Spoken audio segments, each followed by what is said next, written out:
This is the Zelos Podcast with Rocky Snyder, the show that's all about the pros behind the pros.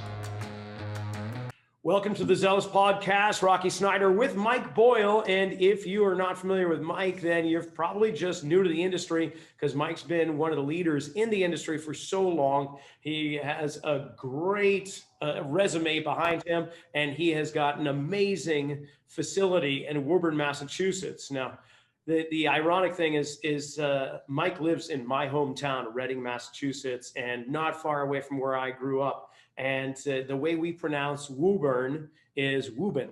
And so in Woburn, you've got the Mike Boyle strength training facility, and which I've been there. Mike, you may not know, I visited it. You were out of town, or you were out of the facility. I just poked my head in, and man, I am just so impressed with what you've built there. How long have you had it, first of all?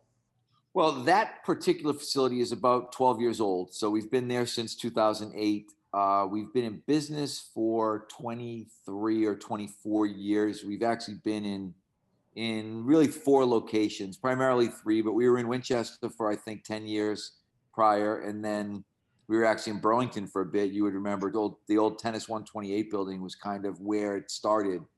And then that got sold and torn down, and we ended up by Winchester Tennis Club for about 10 years. And then we've been 12 years in the location that we're in now.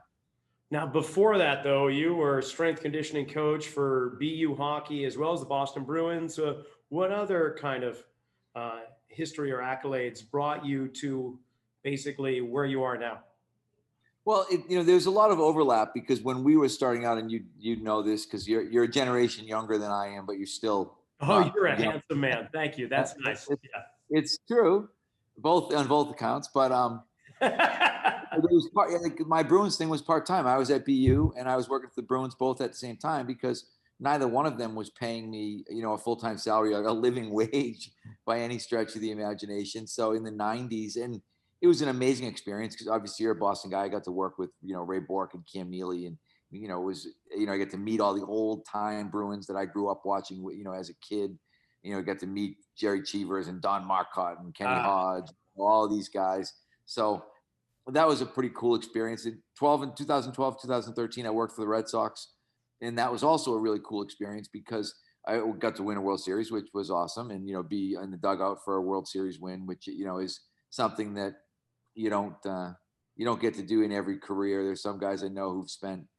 One of my friends was cursing me because he spent like 20 years in Major League Baseball and he's never won a World Series. He's like, you do 2 years and you win a World Series. So I've been very lucky that I've been able to overlap all these things. And even at BU, I stayed at BU for 30 years. Even when I opened my own business, I kept staying with hockey because Coach Parker wanted me to stay there. So he made it so that I was effectively I was an assistant strength and conditioning coach. I kind of gave up my head strength coach position to my assistant at that time, a guy named Glenn Harris. That was 1997, I think, the year we dropped football. We dropped football in 97. I kind of relinquished my position and became the assistant in 97, and then was just the hockey strength coach, and then was kind of running my own business. So I've had a minimum of 2 jobs up until 2013. In 2013, it was the first time I said, okay, I'm not going to have another gig going on, and I'm just going to run Mike Boyle Strength and Conditioning. But in a lot of ways, that doesn't include kind of writing and speaking, so I've never had one job.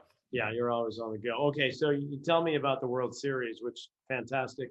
I'd love to see the ring sometime. I actually held one of the Red Sox World Series rings because knuckleball pitcher was training with me a little while in the off season or in the facility here. So he came back after the win and kind of let me. Stephen Wright?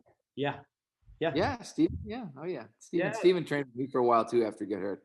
Stephen's a good guy. He's had a rough ride, unfortunately, but But that's cool. Now, here's what I want to know. Beanpot tournament. Not many people outside New England know what the Beanpot is, but we're talking hockey tournament. How many, when you were BU strength conditioning, how many Beanpot tournament wins did you have? Oh, I bet 20 out of the 30 years we won it. We were in the final every year but once. No kidding. They took it. They started calling it the Jack Parker Invitational after a while because no matter whether we were good or we were always good during that time period, but we we were always in the final game, and I bet we won 20. I'd have to look it up to be certain, but I would not be surprised if we won 20 bean pots in 30 years, because we won a bunch. We had a couple of strings of 4 in a row where, classes, didn't lose a bean pot during their time at BU. At least one, and I think 2 groups of kids never lost one. So it was And BC, BU, Harvard, and was it Northeastern? Northeastern. Yep. And Northeastern actually has won twice, I think, in the last 3 years, after winning only once since the 80s. They won one, in 80 something, and then didn't win for a really long time. If you get the BU BC final on that second Monday night, the place is just packed to the gills. It's the social event of the season. If you're a business person in Boston, you want to be at the Beanpot and be seen and talk to people. Sometimes there aren't enough people in the seats because people are so busy socializing. Socializing, yeah, that's what we used to call it too. So yes, you've made this transition pretty well from obviously very hockey centric to so many other sports.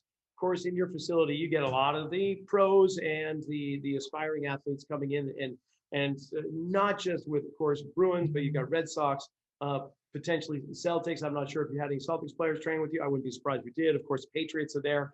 But beyond that, Olympic athletes, it seems like, for many in the Northeast, this is the place to train. You've really built up quite a process there. And it's an amazing system that you have developed. And I'm sure it's a system that's in process and you're always kind of tweaking it.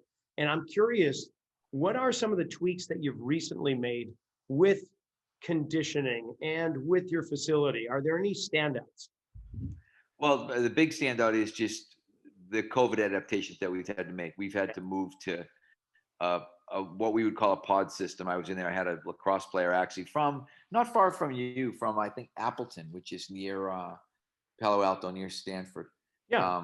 Was in today, and I was showing them. We've always had sort of an assembly line kind of approach, but now we've had to really make assembly line socially distanced. So we have had, our warm-up area is 12-foot wide lanes, and we've got 12-foot wide lanes for 8 people. So we've got almost 8,000 square feet for warm-up, so that we can do our warm-up, our speed work, our plyos, all that stuff. But everybody's in their own lane. Nobody touches anybody else.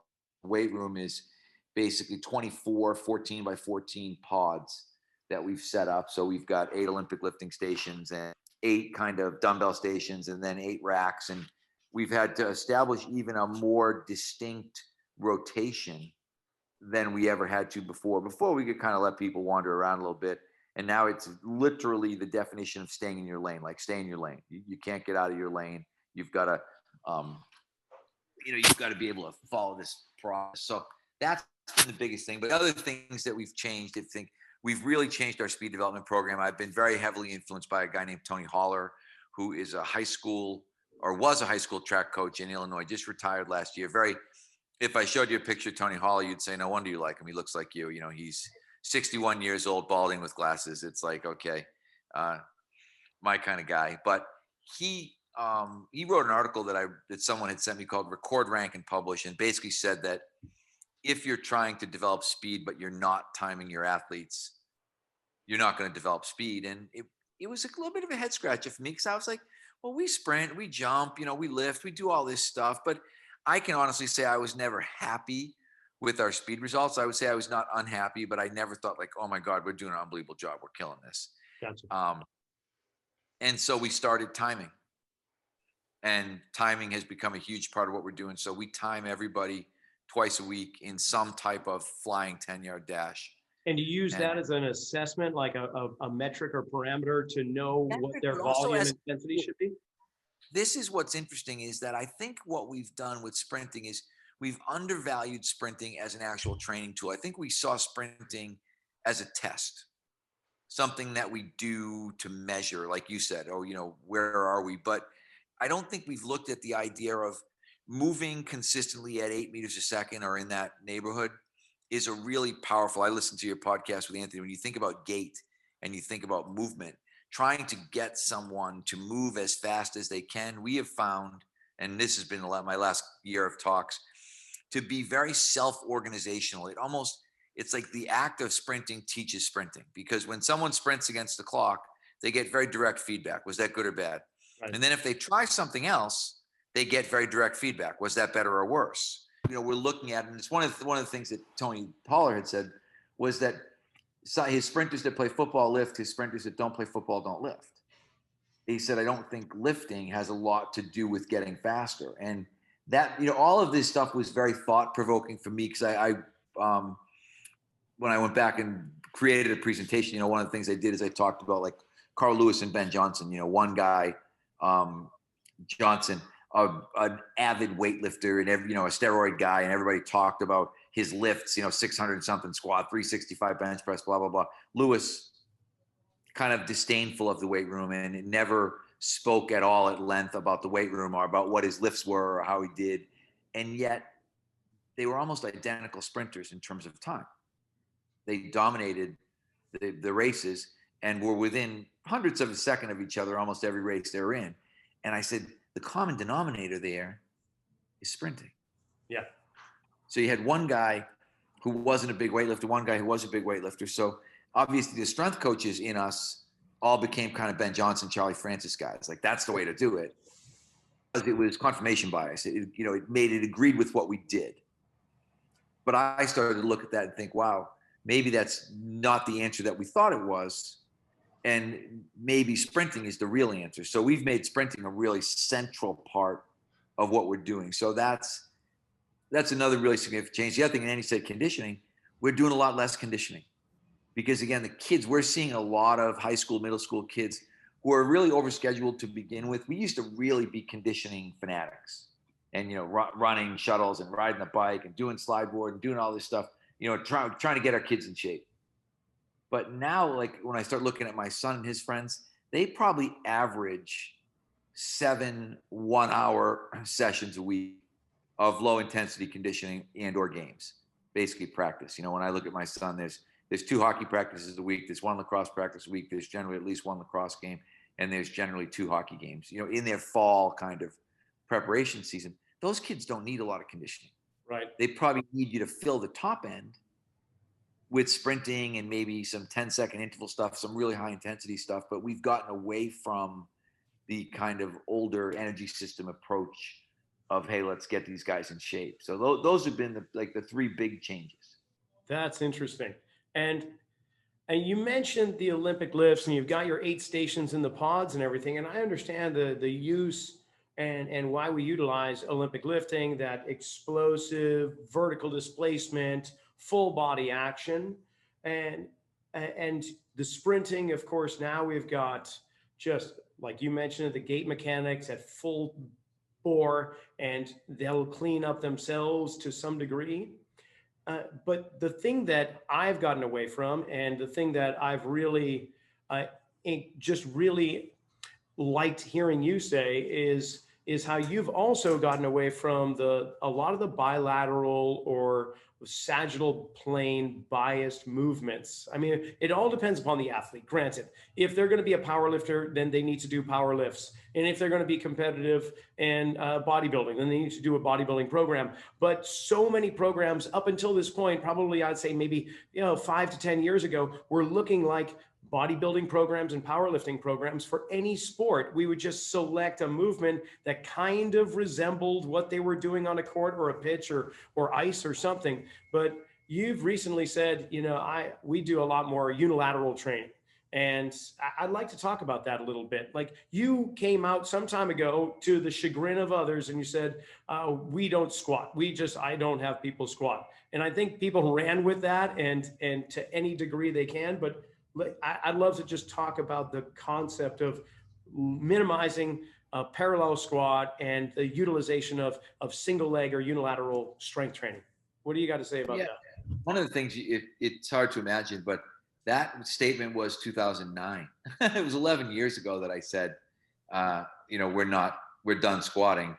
And as you said, we were in a lot of ways conventional. We did what everybody else did. We did back squats and we did bench press, and we were always hang clean people. We never Olympic lifted from the floor. I never went that direction. But I was very heavily influenced in the beginning by guys like Vern, and then eventually guys like Gary Gray. And as I started to understand functional anatomy, I had this conversation yesterday with someone on another podcast.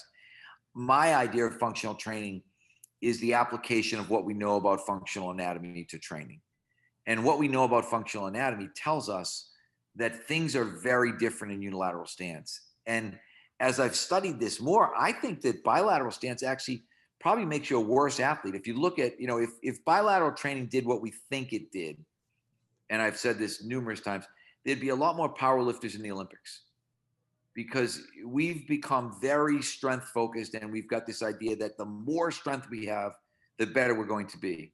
And I look at that and think, then why aren't these guys that are the strongest men in the world the best athletes in the world? And I think in some ways, neurologically, like, you said, when you think about gait and opposition and all these things that we're doing, bilateral training, we feel like when you look at the bilateral deficit idea, unilateral training is limiting. The body does not like bilateral activity. It's not natural. And it's a really hard thing for people to accept, but I think it's true. And there have been studies when you look into kind of the bilateral deficit stuff. Some people think that you actually self-limit in bilateral exercise because of that, because it's neurologically confusing. The body doesn't feel right when it does it. And we find that, like, our guys, when we do unilateral training, when you really start to explore unilateral strength training, what you see is, particularly with the lower body, the bilateral deficit is so incredibly obvious. And you start to realize that, it's Kevin Carr that works with me had a great analogy. He said, the way the strength training field is, it's like in strength training, if someone said, you can have a Big Mac and it's $5, or you can have a half a Big Mac for $2. And there are some people like, no, I don't want mine cut in half. I'm willing to pay $1 more to have the whole Big Mac instead of, give me the 2 halves and saving $1. Like, that's not. And, I guess I coined the term myself the other day. I talked about the orthopedic cost of exercise. And I think in what we would call conventional training, the orthopedic cost can be extremely high in terms of the wear and tear. And we see that because a lot of the people that disagreed with me in 2009, the go heavy or go home kind of hardo types, a lot of those guys have now come around. I have a group of guys that I've become friendly with, and I call them the charter members of the I used to think Mike Boyle was a pussy club, because these are guys who in 2009 made fun of me, and now in 2020 are coming out in podcasts and saying, wow, I used to think Mike Boyle was such a pussy. I used to think he was, he was a joke, talking about unilateral training. And now I realize, either their own experience or through their athlete experience, I was right. And I tell everybody, I said, you're all going to realize I'm right. It's just going to be a matter of time. I have the advantage of 40 years almost in the field. I'm in year 39 and longer of actually coaching, because I was coaching powerlifters when I was in college. So I've been coaching people for more than 40 years. And I started out as a competitive powerlifter. I've been down that bilateral road, right? And I've suffered for it, back pain, shoulder surgery, knee problems. I've had, all kinds. I mean, I used to have 25 years of back pain. Yeah. That should scream something for most people, right? Right. But the problem is it screams, get it fixed so you can do it again. And I have so many of these sort of, I said, I'm an analogist. I love analogies. And it's slamming your hand in a car door. And I said, if you slammed your hand in a car door and broke 4 of your fingers and told me that you couldn't wait for your fingers to heal so you could again slam them in a car door, I would not think you were very bright. But that's the approach of a lot of lifters. It's amazing to hear someone say, oh, I ruptured a disc in my back, and I literally have a guy that I blocked on Twitter the other day because he's doing Squattober on his replaced hip. He's talking about, hopefully I hope I get back my squat technique in time for Squattober. And I'm thinking like you had a hip replacement, you had to get a joint replaced, and it probably had something to do with squatting. Why would you go back to that activity? Why would you not try to find, a more joint friendly activity, an activity with a lower orthopedic cost that might get you the same, or in my case, I think greater benefit? That's the difference now, because when you think about the idea of function, And when you said, we get on, unilateral training, we get on one leg, suddenly now, quadratus lumborum becomes a stabilizer, glute medius becomes a stabilizer, adductors become a stabilizer. All these muscles have to stabilize in unilateral stance. They're kind of just hanging out in bilateral stance. They're not doing a whole lot when you're squatting because they don't need to. No, no. You've got the other frontal and foot's on the ground. transverse plane go on. There's just a gag order placed on 2 dimensions of space because all you're concerned with really is flexion extension. Right. And I tell everybody that unilateral exercise is triplanar. Yes. Because as soon as you put yourself on one foot, you are now forced to stabilize in the frontal plane and you're forced to stabilize in the transverse plane. Exactly. And so even if you did sagittal exercise, like a lot of our stuff is still primarily sagittal, except it's not, when you really look at function and you say, okay, well, what's your glute medius supposed to do? Well, it's not an abductor.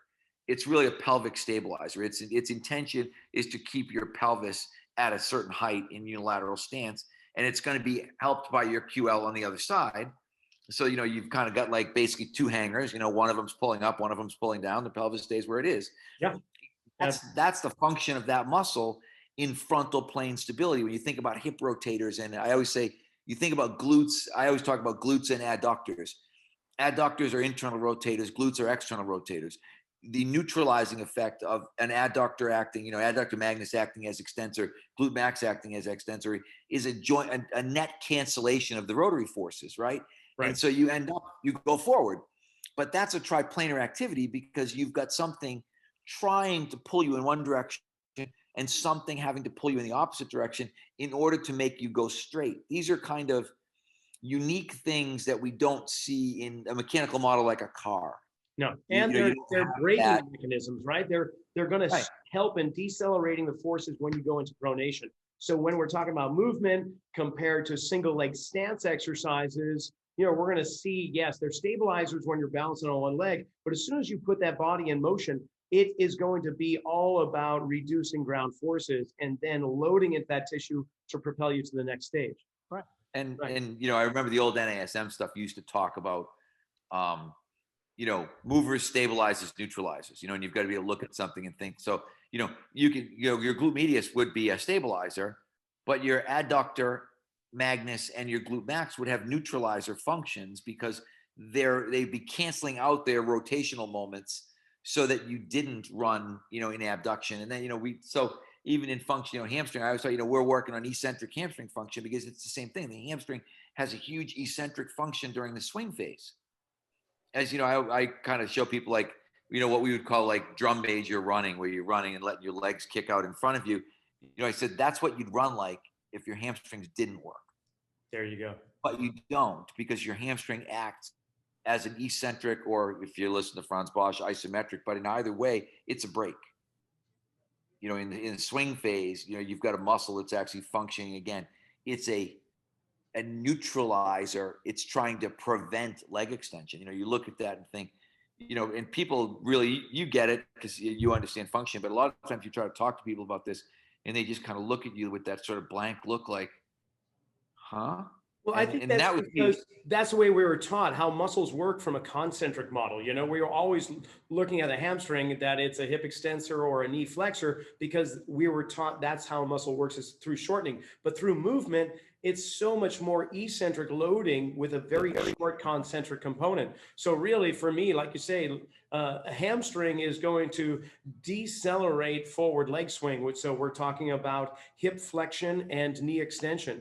And that hamstring is going to work in different components depending upon which position the pelvis is in. Like that's the one thing. I don't want to go on a side note, but we talk about hamstring stretching, and most people are going to try and extend their leg out to extend the knee, which will lengthen that hamstring. But then the pelvis, when we look at how a body moves, that pelvis should be posteriorly tilting because of the mass of that leg swinging forward. But everyone's been taught to tilt the pelvis forward, and then next to you got this screaming, burning hamstring stretch, all because we've looked at an anatomy book the wrong way. So just to go off on a tangent to the side. No, we always, I'm constantly talking to people when we talk about functional training about the idea of sort of dead person anatomy versus live person anatomy. I remember my first Gary Gray course, and I feel badly because I feel like Gary in some ways has lost his way and has gone a little bit, is a little bit too out there now. But in the 90s, the things that he was saying were, Brilliant. you know, it was like atom splitting in terms of Yeah. he was, you know, talking about the ideas, and people just were looking, going, I mean, I can remember one, I always remember the people, you know, the meathead types, the bodybuilders that would be in the audience would just be shaking their head. Yeah, exactly. Or the old single joint physical therapists, the people who were isokinetic people. I still argue with the isokinetic people to this day about like, we won't, I would never do a leg extension. I'm like, there's no point to do a leg extension. And I'm like, there's no point to do a leg curl, lying leg curl. I said, those are completely useless exercises. And I'll get physical therapists who will be adamant about, you know, an ACL rehab, you've got to do short arc quads. And I'm like, I mean, that muscle, why would you bother asking a muscle to do something that function never does and neurologically it never does, Exactly. and then wonder why the person has patellofemoral complication? And you say, well, you have patellofemoral complication because, you know, you've created an axis of rotation that's totally wrong.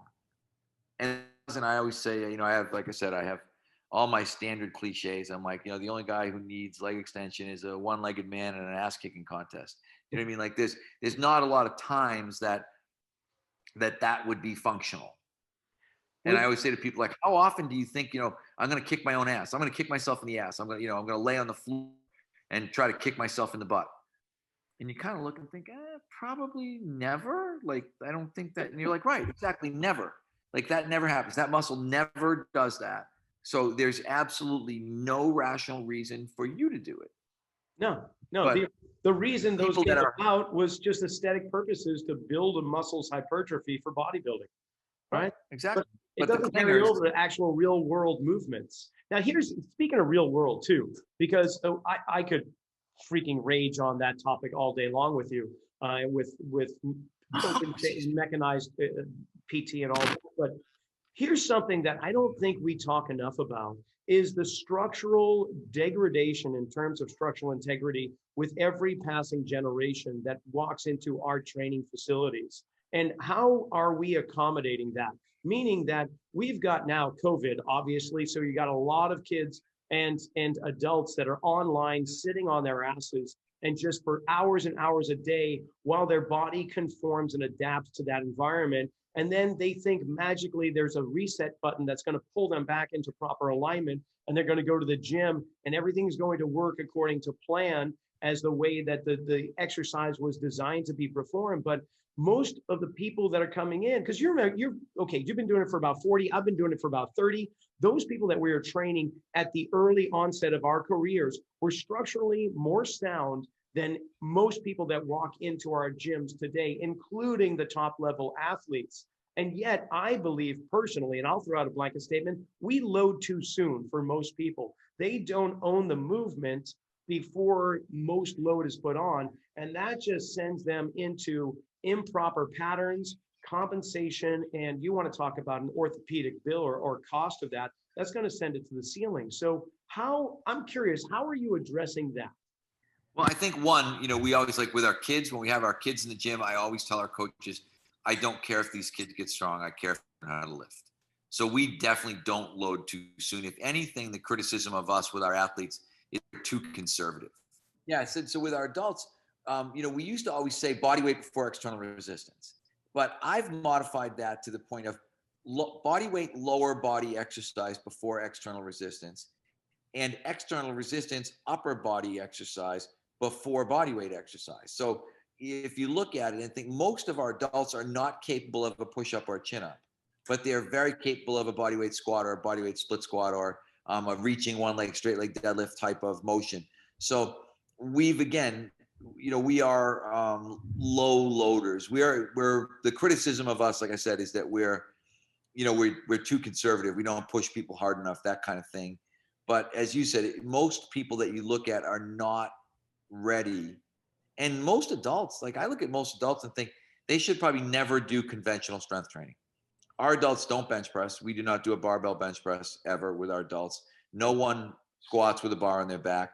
Very, very few. Like we'll do some kettlebell sumo style deadlifting in the beginning, but we don't really progress it. You know, we never get to we don't do anything that people would equate with heavy conventional strength training. I don't let our adults Olympic lift. I always say adults make crappy Olympic lifters. There's too much too much water under the bridge for an adult to become a capable Olympic lifter. Yet, if you flip the coin around, our kids all bench press, our kids all deadlift, our kids all, do relatively heavy goblet squats, our kids all Olympic lift, because I feel like it's kind of the ABC effect. These kids need to learn the fundamentals of the weight room, whereas the adults, you're probably past that point. Like you can't teach them the fundamentals of the weight room. They've undergone too much negative change. But it's like you can't get the toothpaste back in the tube. You can certainly train an adult and get them better, but to take them back to these sort of beginner remedial strength training exercises is probably a mistake, particularly if you continue to load them. And you'll end up like CrossFit. You'll end up with tons of injured people who are addicted to exercise, and in the probably truest sense are addicted to injuring themselves. Yeah, and here I sit in Santa Cruz, the home of CrossFit itself. But we'll pass over that. The thing that we do with the adults is we look for what we'll coin the dark zones. Where is it they don't move well into? Because those are the areas that are restricted, that are limiting their potential. And I want to be able to access these places because it will create a chain reaction all the way through their body to make them more resilient. And so instead of really loading them heavily, like you say, I actually really like what you just said about we get them to do lower body movements unloaded. Lower body movements. When it comes to upper body, we generally load those with bands and dumbbells because they can't handle their own body weight, but we get them to handle their own body weight in their legs first. That's a nice kind of paradigm there that I really appreciate. And I gotta say, I continually run into problems with people that have expectations that you're coming here to train and therefore you have to lift a dumbbell or a barbell. But if we put them into positions that they do not move into very well, it kicks their butt. And they are blown away by how we can tap into those weak spots and actually how it transfers into their golf swing, their tennis, their running. It's remarkable. So where are you going here? And you've got Perform Better. I've thoroughly enjoyed over the years listening to all your presentations there. And of course, you've got the Strength Coach podcast where there's some great insight and information there. But through the COVID waters and kind of navigating through this and hopefully on to new horizons, do you have plans? Where do you see everything going? It's interesting. We're planning that it's never going to go back, only because I think that's the way that you have to plan to be able to move forward. This is how we're going to train for, the rest of the time that we're here. We're trying to develop a business model that will work with social distancing, no matter what else happens. And we were very lucky in that, we were in the online space prior to this. We had just moved our certification online, which was something I didn't want to do, and now ends up being one of the smartest things that we've done in terms of we partnered with these guys at Inspire 360 and got a really good version of our cert online. We filmed the entire cert. We filmed Kevin Carr teaching an entire cert. So anybody that watches it really has to watch the whole seminar as if they were there, and they have to submit a video practical. So, they get everything that they would get if they had done it live, but they can do it from anywhere in the world, and they can do it during this time. And that's, in all honesty, it saved that business. That business would have just ceased to exist during COVID. And instead, we've, our numbers are as good probably as when we were doing live events. What was your reluctance of taking it online? I'm just curious. I just felt like it cheapened it. I felt like it would just be another cert that, you could pay for, because I feel like that's what happens now is that you just buy letters. It's kind of like playing Scrabble where you purchase the letters. So you can just, oh, I want, CFSC. Okay, that's $800. If I pay my $800, I get it, because you just, it's all sort of attendance points really. And I didn't want it to be that way. And so, one of the things that we did is you have to pass the pre-test before you can take the course. So we send you out the study material, if you don't get a passing grade on the pretest, you can't access the course until you've gotten a passing grade on the pretest. So we did that to eliminate what I call, and you would know, the seminar killer, the person who shows up for the seminar and is woefully unprepared and asks a million questions because they don't know the material. And they ruin the seminar, right? Like you have that person here and you think you shouldn't be here because you're not ready for this, but they want to get their, whatever, their $500 worth. So they're going to slow this thing down to a snail's pace. So we kind of eliminate that person from the beginning. And then what we do is we always had a practical at the end. You have to pass the practical. So not only do you have to know the information, but you actually have to be able to move. You've been at Perform Better seminars. And one of the things we realized is that there are people, whatever, certified personal trainers who can't skip. And I think that's a problem. If you're supposedly a teacher of movement and I look at you and you do like the Frankenstein skip where you're same arm, same leg, I'm thinking either you've got a really severe neurological problem or you just don't move very well.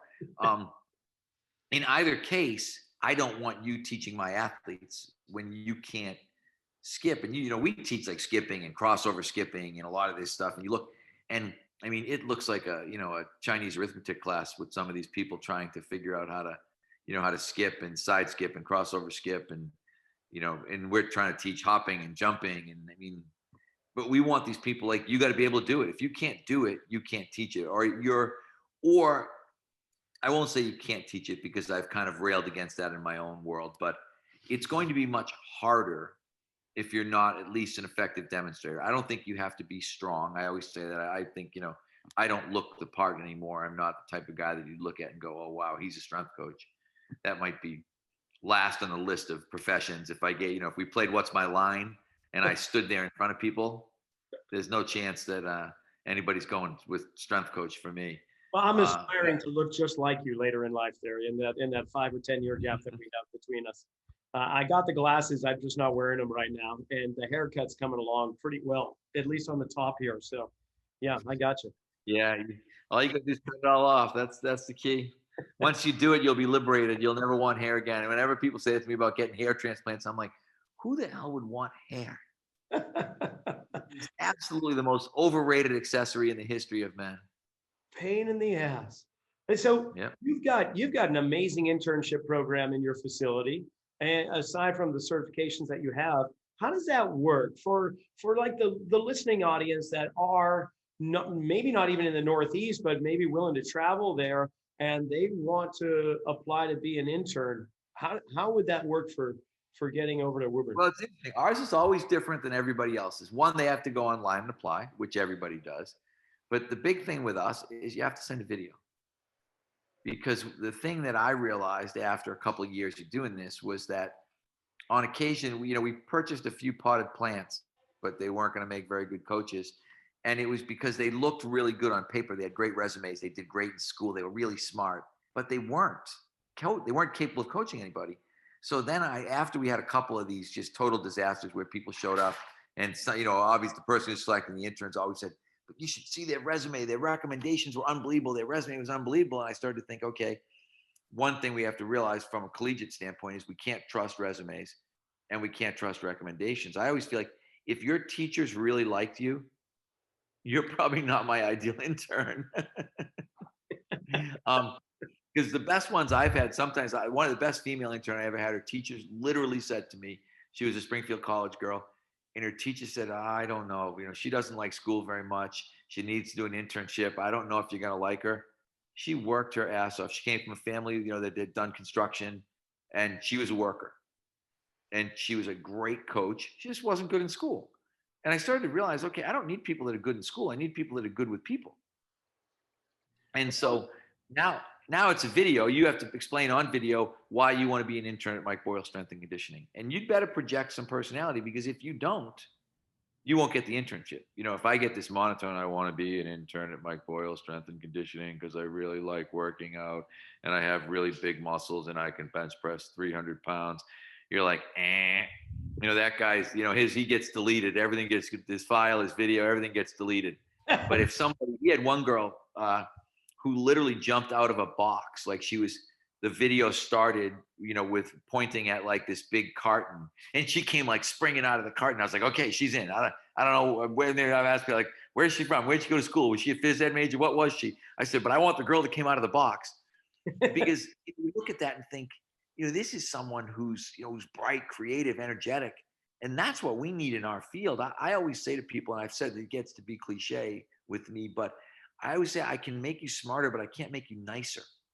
I can't give you a personality transplant, but I can make you learn the material, and at least enough of the material where you'll be an adequate coach. You may never be the thinker behind the program, but you don't have to be. You can be, the assembly line worker who's implementing the program, and you may never really get a great grasp on why we're doing what we're doing.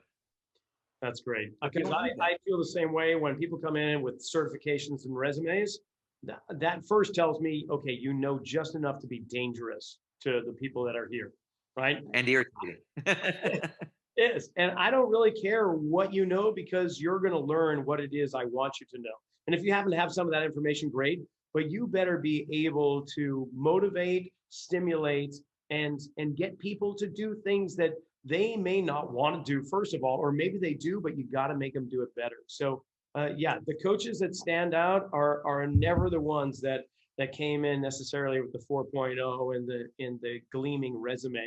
They're the ones, actually, clients who have been with us for years have at some point in time been encouraged, hey, go ahead and get your certification so you can hang that up on the wall, but we want you to coach here because you've been through this, you know how it works, and you're a living embodiment of the change that can occur.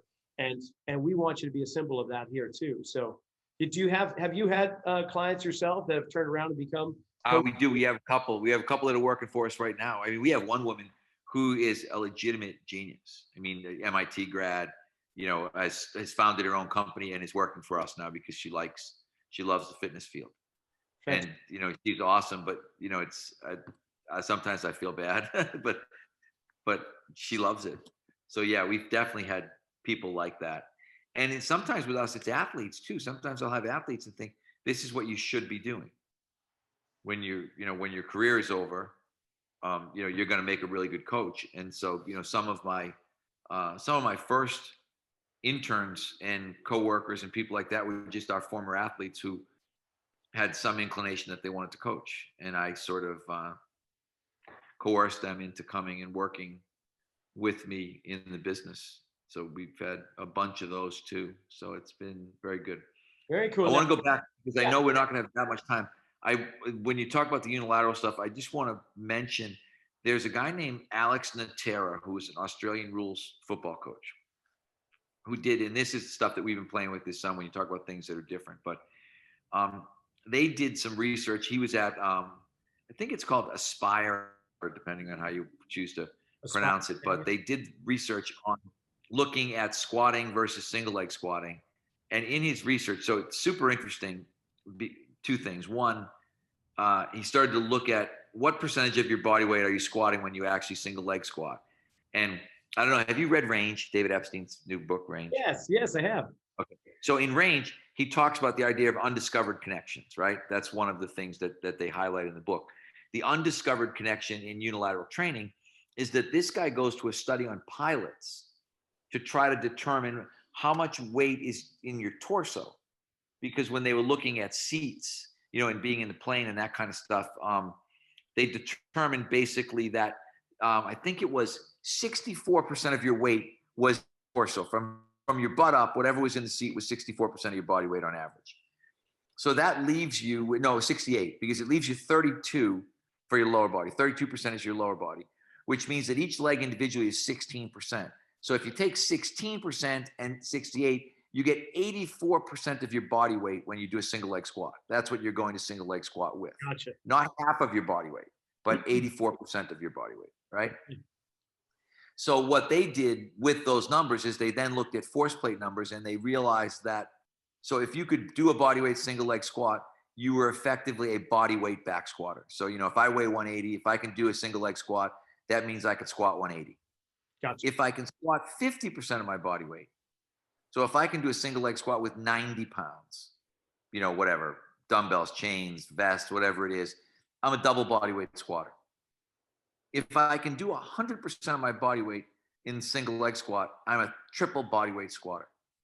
100% of your body weight is tough, but we're really pushing with our athletes now to get to that 50% number, because that's the number for a lot of times when people said, well, how strong is strong enough? People, double body weight back squat, strong enough. So now I'm like, okay, 0.5 body weight single leg squat then, based on Alex's data, is strong enough. And so we're trying to push our athletes up into that area. And it's been giving us it's great because it gives us some target. Sure. In the summer, I start looking at guys and thinking, okay, I got guys that weigh 200. You got to get to 100. You got to be able to single leg squat, whatever. If we're looking at 100, maybe it's like, okay, 80 for 3 or 85 pounds for 3, whatever it is. And, that'll give you a 1 RM of 100, and that'll give you that double body weight squat number that we're looking for. So that's one of the things that we've started to do that is, I think, really interesting, because I do believe in strength. And I think that's where people get confused when you start talking about unilateral training. People think, well, you don't strength train. Yeah. And I want people to understand that's not the case with us at all. If you come in, people are always surprised at our gym at how strong everybody is, because they're always like, oh, I thought you were like a functional guy, and they equate functional with weak. Like, oh, I thought you were like a weak dumbbell waving guy. And I'm like, I'm not a weak dumbbell waving guy. But I do believe in this idea of applying functional anatomy to training. And that means, particularly from a lower body standpoint, unilateral training, like upper body, I can make a lot of cases for bilateral upper body training, because in sports, there are lots of situations where you get 2 hands on somebody and push them. Sure. Like you would in a bench pressing type situation. That's not uncommon in sport. But when you say, how often in sport does somebody run on 2 legs? You're like, no, you can't do that. Like, that's not possible, right? There's no 2-legged running. That would be like jumping, really. Right. And, I would say it's like, rabbits jump, people hop, really, because, people are going to be purely unilateral. And I tell people, the only people that are bilateral are rowers. They occupy almost a completely unique position in the sports world, because they really are bilateral. But right. Everybody else, except if you're thinking about, race car drivers or something, but there's very few people that are going to be doing something that is in essence primarily bilateral. People will argue, well, in basketball, yeah, you may jump occasionally off 2 legs. In volleyball, you may jump occasionally off 2 legs. But if you really look at the number of times that actually happens, it's really low. Yeah, with the whole functional thinking that they're weak, we've got one woman just came in not too long ago. She's been training with us on a regular basis throughout the week. And what we do is functional training. It's really dependent upon the person's posture and their gait patterns that dictate what they're going to be lifting and the dark zones we're going to try and expose. But she went to some UFC gym up in the Bay Area and for some group workout, and it was just super high intensity, and she kept right with them, and people were just looking at her because she was just busting it out, and said, so what CrossFit gym or what UFC do you belong to? She's like, no, I don't. I just go to this little hole in the wall in Santa Cruz, and we don't do any of this exercise. It's kind of neat, but no, we don't do any of this stuff. So the carryover has just been phenomenal. But we're totally up against the clock here, Mike, and I really appreciate your time and hanging back with me. And I honestly wish I was in Reading right now. We could run up to Kitty's restaurant, get a nice Italian lunch or something. They're still around, aren't they? Is Kitty's around? They're still there, yeah, they are. Forever and ever. They have outstanding pizza, which is not something you would expect Kitty's to have. Maybe I'll order some online and see if they'll deliver. I don't know. But next time, I'm honestly, my folks, my family lives up on Hampton, New Hampshire there, right at the North Beach there at the wall. I go and surf there when I'm visiting, but now I got another place to knock on the door, and I hope you answer next time I'm in town. But I really appreciate your time here. And I don't know when Perform Better is what's going to happen next year, but I hope our paths cross real soon. Well, I hope the same. We can get to meet in person. Thank you. And that's it for this episode of the Zelos Podcast. I just want to say thanks again to Mike Boyle. If you want more information about Mike, look at the descriptions down at the bottom of the page. You'll have links and information on how to get in touch or how to learn more from this amazing strength coach. Next week, we've got Bill Parisi from Parisi Speed School. So make sure you come back. Thanks for listening.